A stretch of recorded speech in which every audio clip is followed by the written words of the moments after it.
ನನ್ನ ತಲೆ ಕೆಟ್ಟಂತಾಗುತ್ತದೆ. ಏಕೆ ಯಾರೂ ನನಗೆ ಸತ್ಯವನ್ನು ಹೇಳುತ್ತಿಲ್ಲ? ನನ್ನೊಳಗಿನ ತಳಮಳ ಗೊಂದಲ ಏಕೆ ಯಾರಿಗೂ ಅರ್ಥವಾಗುತ್ತಿಲ್ಲ?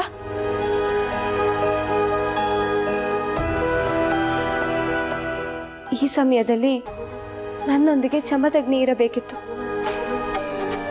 ಅವನ ಬಳಿ ನನ್ನ ಸಮಸ್ಯೆಯನ್ನು ಹೇಳಿಕೊಂಡಾಗ ಅವನ ಸಮಾಧಾನದ ಮಾತುಗಳಿಂದ ನನ್ನ ನೋವೆಲ್ಲ ಮಾಯವಾಗಿ ಬಿಡುತ್ತಿತ್ತು. ಅವನ ಹೆಗಲನ್ನು ಹೊರಗಿ ಒಂದು ನೆಮ್ಮದಿಯಾದ ನಿಟ್ಟುಸಿರು ಬಿಟ್ಟರೆ ಅದಕ್ಕಿಂತ ಹಿತವಾದ ಗಳಿಗೆ ಮತ್ತೊಂದಿರುತ್ತಿರಲಿಲ್ಲ. ಅವನಿಲ್ಲದ ದಿನಗಳು ನನ್ನನ್ನು ಅತಿಯಾಗಿ ಕಾಡುತ್ತಿದೆ. ಏಕೆ ನನ್ನನ್ನು ಒಂಟಿ ಮಾಡಿ ಹೋದೆ ಜಮದಗ್ನಿ? ಅಪ್ಪ ಅಮ್ಮ ಎಲ್ಲ ತಿಳಿದರೂ ನನ್ನ ಬಳಿ ಏಕೆ ಸುಳ್ಳು ಹೇಳುತ್ತಿದ್ದಾರೆ? ನನ್ನ ಈ ಸಂಕಟವನ್ನು ಕೇಳಿಸಿಕೊಳ್ಳಲು ನೀನಾದರೂ ಇರಬೇಕಿತ್ತು ಜಮದಗ್ನಿ.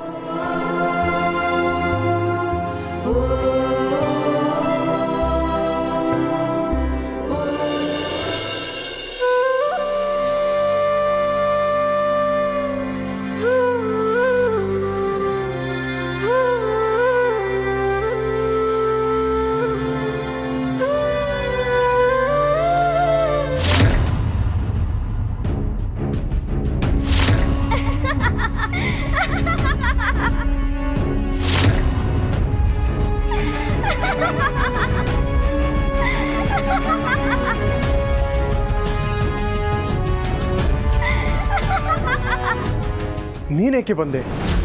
ನೋಡು, ನೀನು ನನ್ನೊಳಗಿರುವ ವಿಚಾರ ಇಲ್ಲಿ ಯಾರಿಗೂ ತಿಳಿದಿಲ್ಲ. ಸದ್ಯಕ್ಕೆ ತಿಳಿಯುವುದು ಬೇಡ. ನಿನ್ನನ್ನು ಕೈ ಮುಗಿದು ಕೇಳಿಕೊಳ್ಳುತ್ತಿದ್ದೇನೆ, ಹೀಗೆ ಪದೇ ಪದೇ ಆಚೆ ಬರಬೇಡ.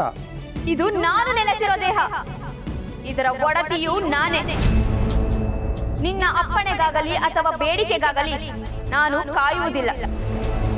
ಇಷ್ಟು ಸಮಯ ಅಗ್ನಿಕುಂಡವನ್ನೇ ನನ್ನ ವಾಸಸ್ಥಾನವನ್ನಾಗಿಸಿಕೊಂಡಿದ್ದವಳು.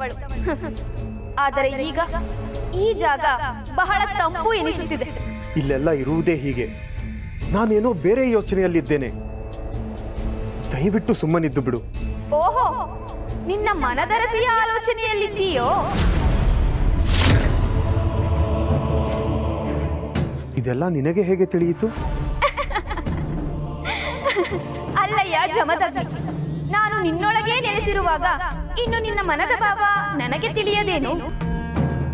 ನಿನ್ನ ಪ್ರತಿ ಆಲೋಚನೆ ನನಗೂ ಅನುಭವಕ್ಕೆ ಬರುತ್ತದೆ.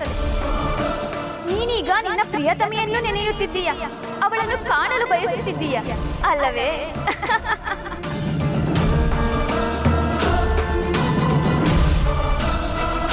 ಉಧೋ ಉಧೋ ಉಧೋ ಉಧೋ ರೇಣುಕಾ ಎಲ್ಲಮ್ಮ ಶ್ರೀ ರೇಣುಕಾ ಎಲ್ಲಮ್ಮ.